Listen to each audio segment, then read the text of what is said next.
Hey guys, this is RJ and Mini for Laro Animation Studios, and for today's video I would like to show you my process on how I did my first ever Draw This in Your Style challenge. So this is going to be part 1 of 2, and let's get going.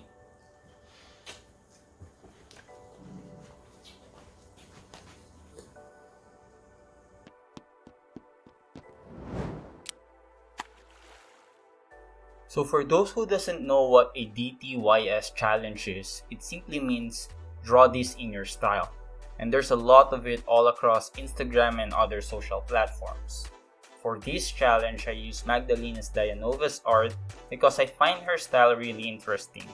You can check her account from the description below. So let's talk about style. For anyone who has established their own art style, you can definitely identify their drawings instantly.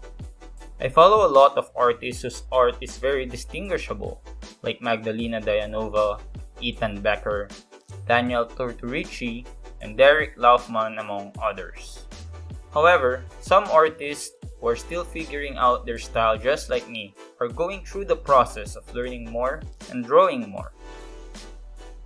As I think about my own style, I lean towards simple shapes in designing characters because I want to animate them later on. This is what you are seeing in this video right now. I am basically simplifying her character through simple shapes that are easy to draw over and over again.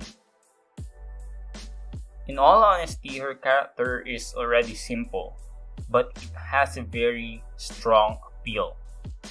And it wouldn't be a draw this in your style challenge if we simply copy her design. So for me, one's own art style is basically the artist's expression of what he or she finds appealing. It's a physical representation of what they portray as beautiful. I also used her color palette to make the design recognizable. So I simply created a layer under the sketch and use that to color this art. I'm not doing any cleanup in Photoshop because I just wanted to create a guide which I can use to redraw this with clean lines in another software.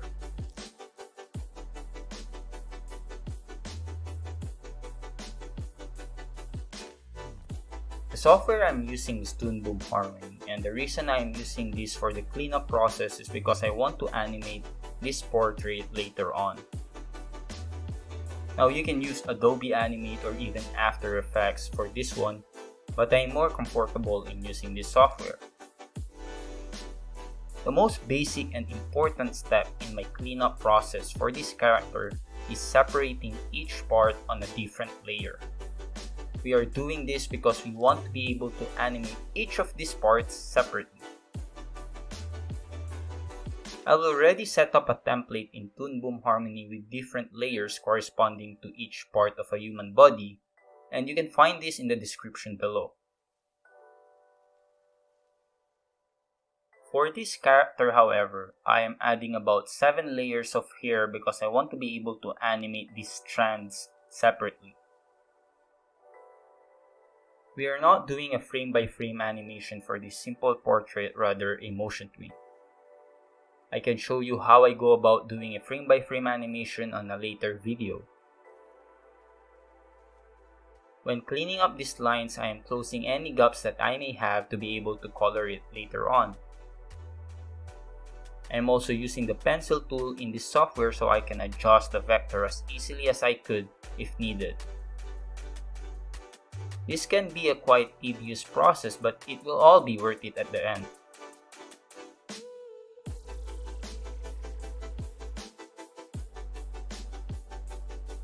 If you're liking this video so far, hit that like button and don't forget to subscribe. I post videos every week on my process and journey on becoming better with different types of animation.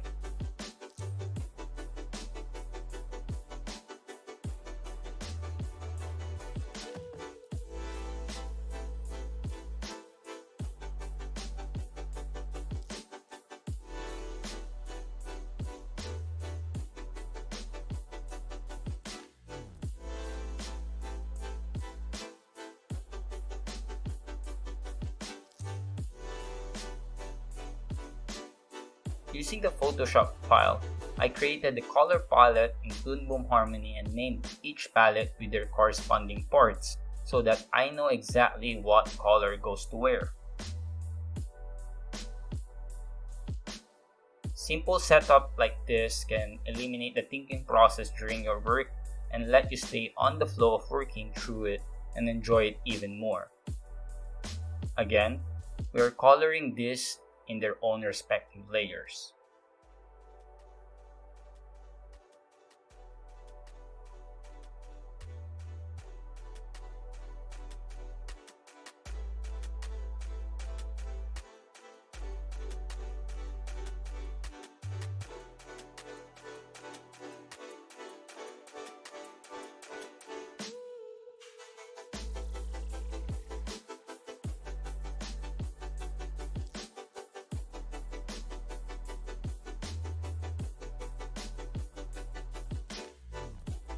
This part of the video is just adding more details to give it more of an appealing look. There are a few details on Magdalena's art that gives this character a very unique appeal. Without it, it feels like we are not really giving justice to her art.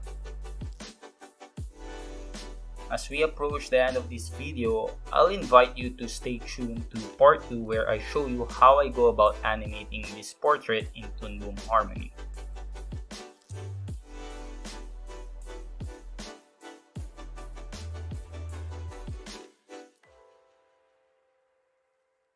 Thank you guys for watching, and I hope you learn a few tricks here and there on this video. If you'd like to follow me on my journey on becoming good in animation, don't forget to subscribe and hit that notification bell for videos weekly. Once again, thank you, and I'll see you on the next video where I show you how to animate this simple portrait.